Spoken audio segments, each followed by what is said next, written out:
E aí, meu nome é Rico Stodia, esse é o canal do CodeDimension e hoje eu quero mostrar um princípio bem massa que se chama Dependency Inversion, que a gente pode aplicar dentro do Angular através da injeção de dependência. Bora lá ver? Beleza. Aqui eu tenho um projeto onde basicamente eu tenho dois serviços, né?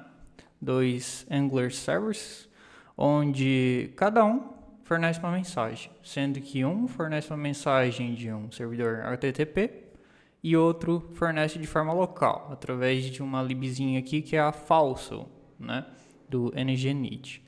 Então, a grande jogada que eu quero apresentar aqui é como a gente consegue usar a Dependency Inversion, né, para que a gente consiga consumir, através de injeção de dependência, um contrato, né, ao invés de um service, uma classe, diretamente. Beleza.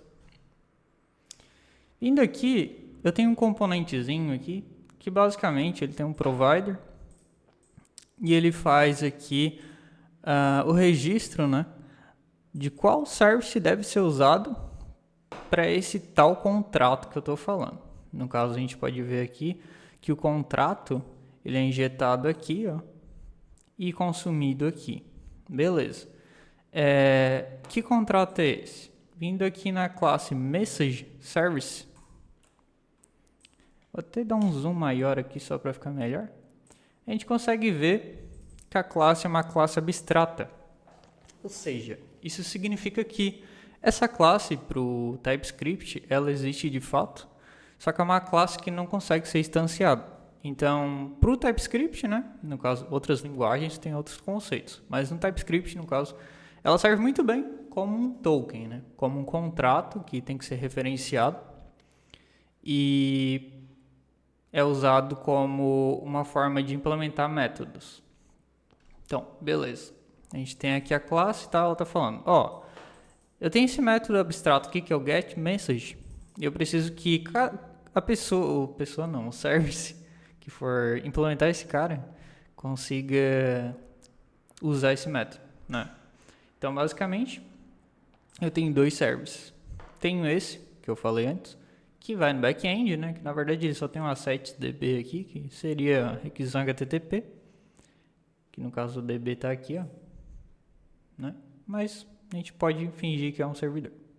E ele implementa aqui, dá para ver que ele dá um extends, né?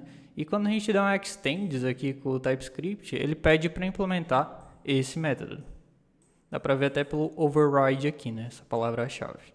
Então, eu implementei o getMessage ali da classe abstrato.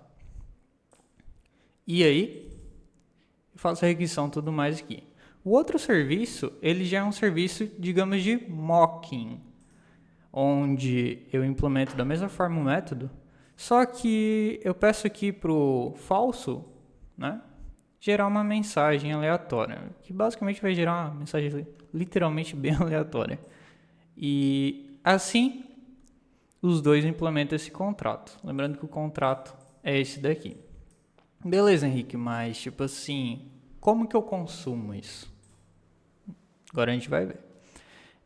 Aqui em AppConfig, que é basicamente nessas aplicações baseadas em standalone, API, a gente agora tem esse AppConfig, que é onde a gente configura. Nas aplicações um pouco mais antigas, a gente vai configurar direto no AppModule, né?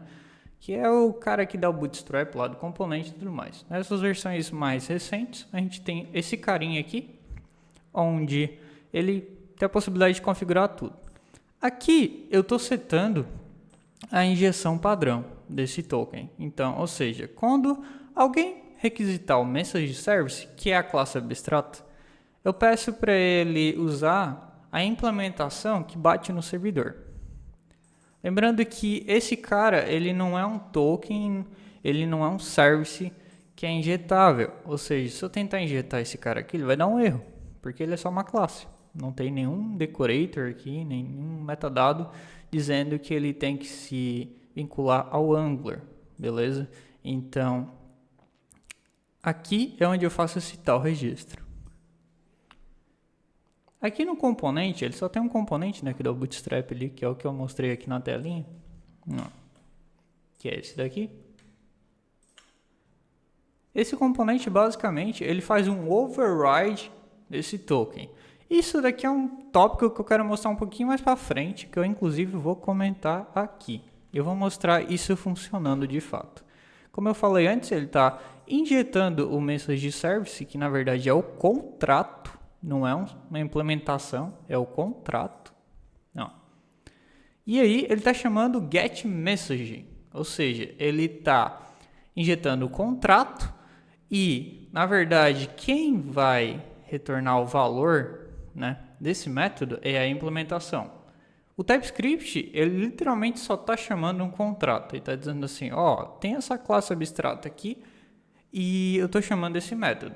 Quem aí resolveu, né, que retorne o valor, beleza? Então, isso na verdade é com Angular, né, que é com o sistema de injeção de dependência do Angular. Então, basicamente, ele está fazendo isso de uma forma bem transparente e desacoplada. Isso é uma parte muito legal. Ele pega a mensagem aqui, aí como é um observable, né, como já está propriamente no contrato que é um observable, eu tenho que tratar esse observable aqui. Então, ele pega aqui, eu uso o async pipe, né, só para conseguir lidar com o processo assíncrono, e aqui ele vai trazer a mensagem de fato, que dá para ver que é um observable string, beleza? Então vamos ver aqui como é que ficou. Ó, that's a message from a server far, far away. Essa é uma mensagem de um servidor lá no cafundé do brejo, né? Basicamente é o que a mensagem está dizendo. Ó, então, essa é uma mensagem em um servidor far, far away. Então, isso daqui é o servidor, normal. Ou seja, ele está implementando certinho. A injeção padrão que eu pedi é essa daqui, né? Agora, no componente, eu posso fazer um override dessa injeção, já que um componente ele pode configurar os próprios providers, né? Tanto é que eu poderia simplesmente tirar esse carinha daqui e colocar diretamente aqui. Funcionaria normal. Só que a diferença de ele estar aqui é que ele funciona para toda a árvore de injeção da aplicação, né? Que aqui, digamos que seria o root, né? O topo da árvore de injeção. Aqui já seria a nível do componente e os seus filhos, né? Como aqui é um componente mais de exemplo, eu estou usando isso mais para demonstrar a possibilidade de fazer esse override, esse toggle, né, de dependência. Ó, aqui eu vou vir, eu tenho um contrato aqui, só que eu quero usar a outra implementação que se chama o falso, beleza? Então eu venho aqui, só salvo. Ele pegou o falso. Como eu falei, é uma biblioteca que gera mensagens aleatórias, então, para ver que é uns negócios bem aleatórios. Atitudes ruins vão arruinar seu time, isso é verdade. E por aí vai. Ó. Então, essa é uma parada bem legal, que eu acho bem massa. Isso principalmente é muito útil em aplicações, obviamente, mas quando a gente está trabalhando com pacotes, né, precisa configurar, precisa muitas vezes ter uma abstração e fornecer alguma forma de criar adaptadores, né, adapters. Então, isso fica bem legal. Inclusive numa arquitetura hexagonal, que é bem possível no front-end em Angular, principalmente. A gente consegue criar sempre classes abstratas que sejam contratos e em sequência possibilitar que classes adapters, né, que implemente esses contratos sejam fornecidos. Através desses contratos a gente consegue desacoplar a lógica e fazer com que tudo fique mais solto, digamos assim, mais fluido, que a gente consiga adaptar o código com mais inteligência, ao invés de simplesmente acoplar um service, né, literalmente a implementação de um service diretamente num componente e dificultar mais ainda, né, a manutenção e a modificação desse código no futuro, beleza?